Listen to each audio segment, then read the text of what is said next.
आज से पहले हम स्पेस में घूमते एस्ट्रॉइड को सिर्फ देख ही सकते थे, उनकी डायरेक्शन और स्पीड का जायजा भी ले सकते थे। और अगर कोई एस्ट्रॉइड अर्थ की तरफ तेजी से बढ़ रहा हो तो हम ज्यादा से ज्यादा सिर्फ ये बता सकते थे कि ये एस्ट्रॉइड कब, कहां और किस दिन हमसे टकराएगा। इससे ज्यादा हमारे पास किसी चीज का भी इख्तियार नहीं था। लेकिन अब ह्यूमन हिस्ट्री में पहली बार अर्थ को एस्ट्रॉइड से बचाने का मैकेनिज्म प्रैक्टिकली बनाया गया है। जी हाँ, और नासा ने इस मैकेनिज्म का लाइव एक्सपेरिमेंट भी पूरी दुनिया को करके दिखाया। 206 करोड़ साल पहले माउंट एवरेस्ट जितना बड़ा एस्ट्रॉइड हमारे प्लेनेट से टकराया था। 10 किलोमीटर तक फैले हुए एस्ट्रॉइड ने अर्थ का पूरा नक्शा ही बदल डाला। ये तबाही इतनी खतरनाक थी कि इसने पूरे प्लेनेट से डायनासोर्स को खत्म कर दिया। लेकिन आज इंसानों के पास ऐसी टेक्नोलॉजी मौजूद है जिससे अर्थ की तरफ बढ़ने वाले एस्ट्रॉइड का पहले से ही अंदाजा लगाया जा सकता है। ये टेक्नोलॉजी वक्त के साथ साथ एडवांस होती जा रही है और हम ज्यादा से ज्यादा दूर एस्ट्रॉइड को भी देख सकते हैं। नासा के पास फ्यूचर में अर्थ के करीब से गुजरने वाले 26,115 एस्ट्रॉइड्स की लिस्ट मौजूद है। इनमें से 16,420 ऐसे एस्ट्रॉइड हैं जिनका साइज 100 मीटर से भी छोटा है। 8,807 ऐसे हैं जो 1 किलोमीटर तक फैले हुए हैं और 888 ऐसे एस्ट्रॉइड हैं जिनका साइज 1 किलोमीटर से भी ज्यादा बड़ा है। वैसे तो इनमें से कोई भी एस्ट्रॉइड सीधा अर्थ की तरफ नहीं आ रहा, लेकिन फ्यूचर में ऐसा भी हो सकता है कि वक्त के साथ साथ इनमें से कोई एस्ट्रॉइड अपना पाथ बदल ले और सीधा अर्थ से आकर टकरा जाए। सिर्फ 1 किलोमीटर तक फैला हुआ एस्ट्रॉइड अगर अर्थ से टकरा जाए तो वो इतनी एनर्जी प्रोड्यूस करेगा जितनी 1000 न्यूक्लियर बम से पैदा हो सकती है। इसके नतीजे में होने वाली तबाही का अंदाजा लगाना अब शायद आपके लिए इतना मुश्किल ना हो। हमारे प्लेनेट पर दूसरे जरियों से आने वाली तबाही से तो शायद निपटा जा सकता है, लेकिन एस्ट्रॉइड से बचना नामुमकिन माना जाता है। लेकिन अब नासा ने एक ऐसा एक्सपेरिमेंट करके दिखाया है जिससे हम एस्ट्रॉइड का मुकाबला भी कर सकते हैं। जी हाँ दोस्तों, ये एक तरह का प्लेनेटरी डिफेंस सिस्टम है जिसको काइनेटिक इम्पैक्टर टेक्नोलॉजी कहा जाता है। इस टेक्निक की मदद से अर्थ की तरफ आने वाले एस्ट्रॉइड का रास्ता बदला जा सकता है। लेकिन सवाल ये है कि आखिर कैसे? असल में अर्थ के बाहर आउटर स्पेस में ग्रेविटी और एटमॉस्फेरिक प्रेशर ना होने की वजह से ऑब्जेक्ट्स को किसी किस्म की भी रुकावट का सामना नहीं करना पड़ता। जो चीज जिस पोजीशन में है वो वैसे ही रहती है। अगर कोई ऑब्जेक्ट 10 किलोमीटर पर आवर की स्पीड में स्पेस में ट्रेवल कर रहा है तो वो हमेशा इसी स्पीड में चलता रहेगा जब तक उसके रास्ते में कोई चीज ना आ जाए। और ये सब सिर्फ इसलिए मुमकिन है क्योंकि स्पेस में वैक्यूम फ्रिक्शन पैदा नहीं हो सकती। एस्टेरॉइड जो लाखों साल पहले किसी कोलिजन की वजह से बने थे वो तब से लेकर स्पेस में तेज रफ्तार से चल रहे हैं। अगर वो अर्थ के करीब आ गए तो उनको अर्थ की ग्रेविटी अपनी तरफ अट्रैक्ट करेगी और वो अपना पाथ चेंज कर लेंगे। अगर ये अर्थ के ज्यादा करीब होंगे तो एस्ट्रॉइड हमारे प्लेनेट से कोलाइड भी कर सकता है। इस चीज से बचने के लिए नासा साइंटिस्ट ने एक आइडिया पेश किया कि क्यों न अर्थ के एटमॉस्फेरिक में दाखिल होने से पहले ही इस एस्ट्रॉइड का किसी स्पेस प्रॉप से एक खास एंगल में कोलिजन करवाया जाए। ये कोलिजन सिर्फ इतना बड़ा हो कि वो एस्ट्रॉइड के पाथ को हमारे प्लेनेट के रास्ते से हटा दे। प्लान के मुताबिक इस किस्म के कई स्पेस प्रॉप्स अर्थ के गिर्द ऑर्बिट कर रहे होंगे। जैसे ही नासा को कोई बड़ा एस्ट्रॉइड अर्थ के डायरेक्शन में बढ़ता दिखेगा तो इन स्पेस प्रॉप्स को उस एस्ट्रॉइड की डायरेक्शन में एक खास एंगल पर जाकर हिट कराया जाएगा। इस थ्योरी को प्रूव करने के लिए और ये देखने के लिए कि क्या वाकई ऐसा हो भी सकता है या नहीं, नासा ने एक एक्सपेरिमेंट करने का फैसला किया। इस मिशन को नासा ने डार्ट यानी डबल एस्ट्रॉइड रिडायरेक्शन टेस्ट का नाम दिया। 23 नवंबर 2021 को $335 मिलियन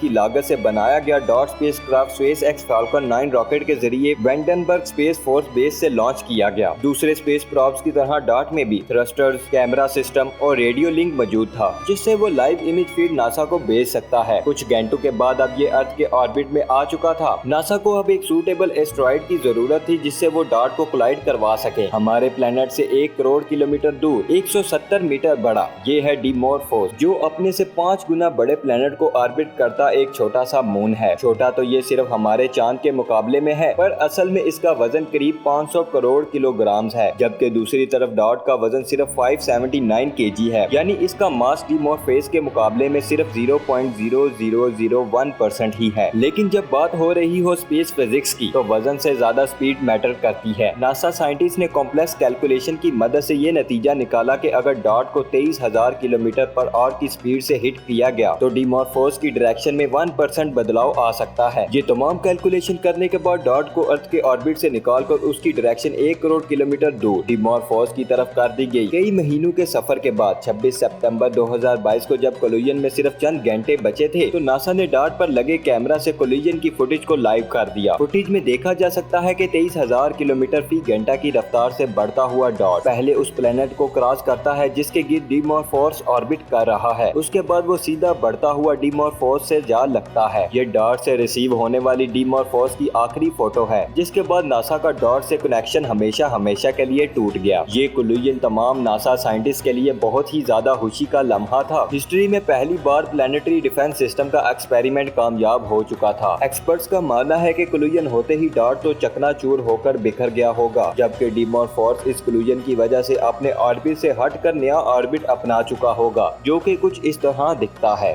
जी दोस्तों, ये थी हमारी आज की वीडियो। आई होप आप सब दोस्तों को वीडियो पसंद आई होगी। वीडियो आपको कैसी लगी नीचे कमेंट कर अपनी राय हमारे साथ जरूर शेयर कीजिएगा, और नए आने वाले सब दोस्तों से गुजारिश है कि हमारे चैनल को सब्सक्राइब कर लें और साथ मौजूद बेल आइकन को भी क्लिक कर लें। इंशाल्लाह मिलेंगे नेक्स्ट वीडियो में। वीडियो को एंड तक देखने के लिए आप सब दोस्तों का दिल से शुक्रिया। अल्लाह हाफिज दोस्तों।